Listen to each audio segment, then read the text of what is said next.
One man's question echoed in the halls of Jerusalem 2,000 years ago. Pontius Pilate asked Jesus, "What is truth?" That same question echoes in our hearts today, 2,000 years later.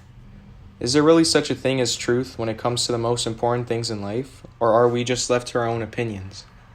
Can we really know for certain why we exist, if there is a purpose to life, or what happens after death? Can we know if there is a God, or how we are supposed to live our lives? We all live our lives day by day, not knowing what will happen next, but that is what gives our lives joy and meaning. So not knowing is a gift. What would we do if we knew everything that happened or will happen? The world that we know today would be a very different place.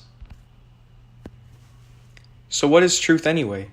According to Webster Dictionary, truth is the property of being in accord with fact or reality. When it comes to faith, morals, and life's meaning, the biggest obstacle to finding truth is relativism. I've never heard of relativism. What is it? Cardinal Joseph Ratzinger, now Pope Benedict XVI, identified relativism as the greatest problem of our time. Relativism is the idea that there is no universal, absolute truth, but that truth differs from person to person and culture to culture. In other words, truth is relative to what each person or culture thinks.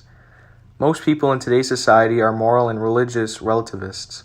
They think that only what can be scientifically verified should be regarded as objective fact, but that everything else is subjective opinion.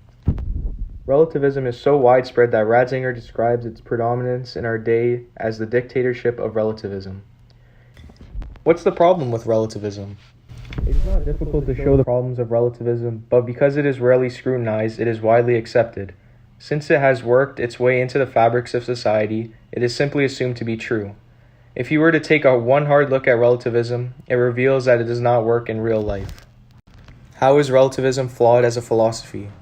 What makes relativism is that it is absolutely true for everyone, that nothing is absolutely true for everyone. This claim cannot be true because it contradicts itself. If it's fine for everyone that nothing is true for everyone, then the statement, "nothing is true for everyone," also isn't true for everyone. I can see how it might be bad philosophy, but is relativism really hurting anyone? At first glance, relativism seems harmless or even helpful in a multicultural world, but Pope Benedict XVI is right. Relativism is the greatest problem of our time. The list of its bad effects is potentially endless. Relativism robs us of a sense of meaning. According to Pope Benedict XVI, relativism is a spiritual desert spreading, an interior emptiness, an unnamed fear, a quiet sense of despair. This emptiness separates us from life's most profound realities. This is, perhaps, its most tragic effect. Science can answer questions about the matter of the universe, but not questions about its meaning. Fundamental questions such as "why do I exist?" can be answered only by philosophy and theology. Because of this, the relativists would say that the answer to these questions aren't truths to be discovered, but ideas that each person should make up for himself. Young people ask what the meaning of life is, who God is, and how are they to live, and are left to make up their own answers. It is no wonder that almost 15% of teens had seriously considered suicide, and almost 7% had actually tried it. Relativism undermines the right to life. Some will claim that there is nothing wrong with abortion. Firstly, abortion is legal because of how a relativist society comes to see human rights. When a society acknowledges that human rights are based on objective principles like dignity of the person and natural law, those rights are secure. But a society that does not recognize moral assertions as if objective facts puts those rights on shaky ground.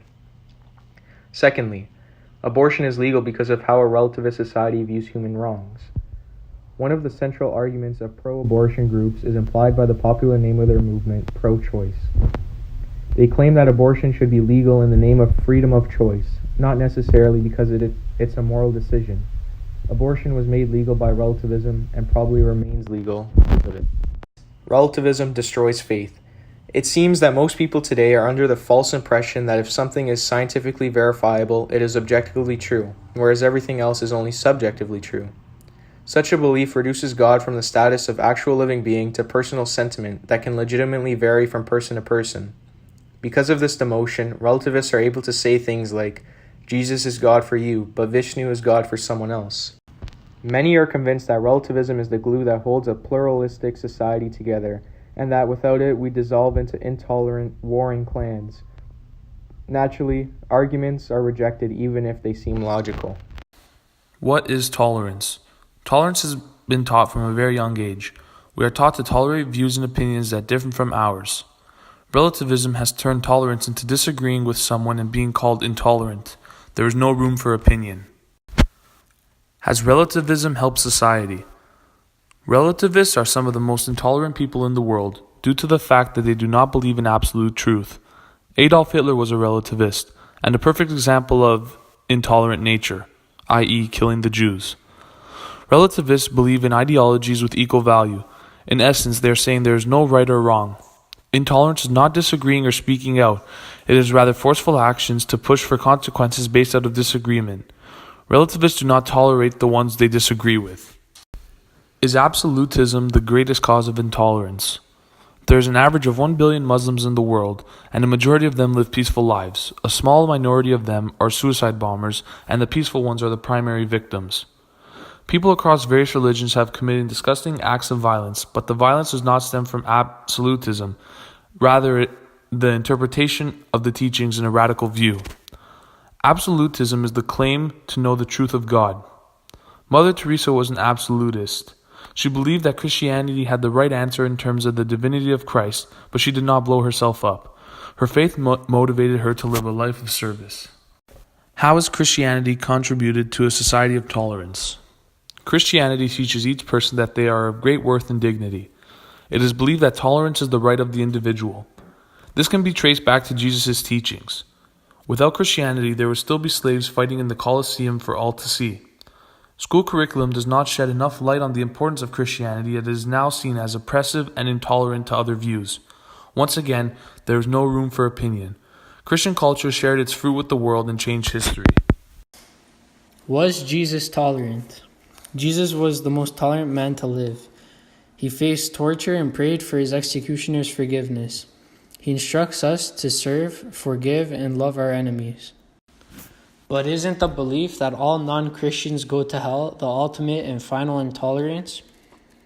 The Catholic Church does not teach this. People who aren't Christian but do their best to follow God can get into heaven. God is fair and just and wants everyone in heaven.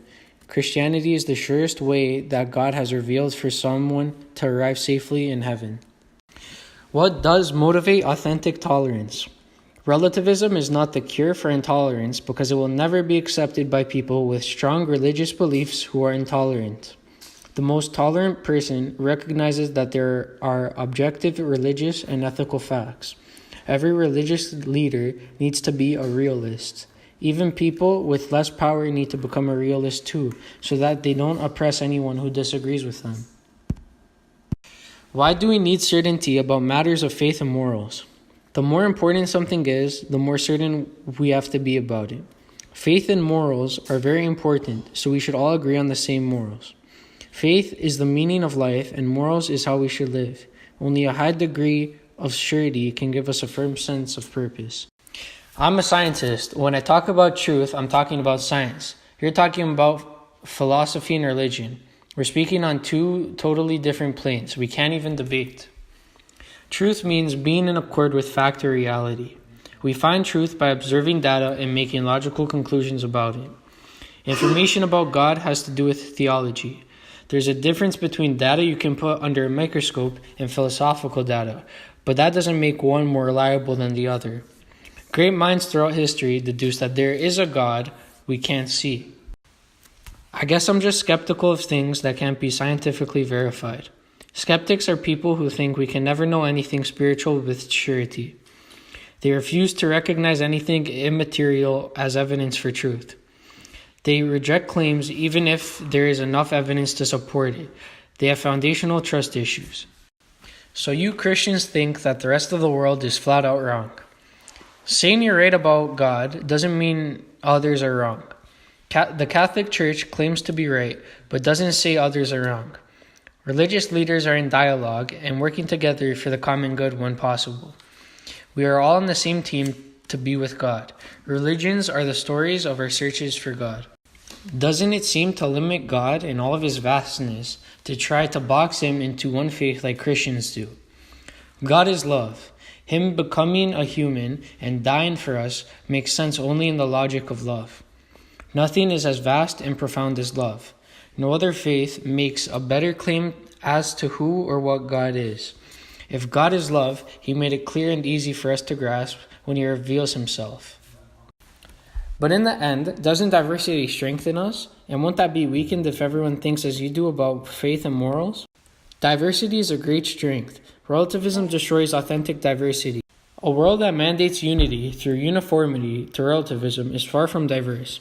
Everyone would be pent on the same central belief of relativism. Diversity is when we strongly disagree with respect and charity. We don't need to be united in relativism to be united in brotherhood. How can I know the truth about moral issues? We know what is right or wrong through natural law. This law isn't taught, it's just something we know. For example, we know from a young age killing people is wrong. That doesn't need to be taught. Relativism thinks that this type of law can be destroyed, but it's in our DNA. It cannot be removed. Isn't relativism just about going beyond antiquated moral views? The first problem with this line of thought is believing that moral views can be obsolete. This is wrong. Moral laws have either always been right or always been wrong. Just as we grow, we learn which ones are which. Also, relativism does not aim to grow. It only wants to destroy what has already been built. How can I come to know the truth in matters of faith? Faith is special in that it's not a truth you can find with reason alone. It requires a leap of faith. When you make decisions in regards to faith, what makes the decision is your will, not your research. To believe whether or not God exists cannot be done by reason alone. You need to be willing to believe in His existence, even if it cannot be proven. What rational support is there for belief in God? When you look at a book, you know it has an author, even if you cannot see the author right in front of you. When you see a painting, you know that it had to have been made, that it couldn't have just suddenly come into existence. Following this, we can look at the Big Bang and the resulting universe, and see that there must have been someone that started it.